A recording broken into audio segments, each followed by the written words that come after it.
Hi, welcome to Gamedev Experience. My name is Michael, and I have been working in the gaming industry for almost 8 years. I want to show you how to make stylized environment. It will not be a classic step-by-step guide, it will be more about you and your creativity. I will try to tell you how to think about the creative process, how not to get stuck in details and keep things simple for as long as possible.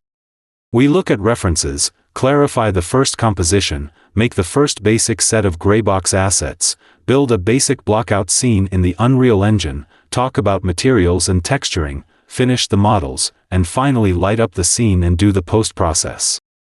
At the end of each part, we will do a short review to repeat the key moments and also look at what awaits us in the next part.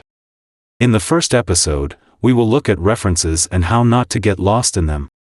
I hope you enjoy this series and see you at the first episode. Thanks for watching.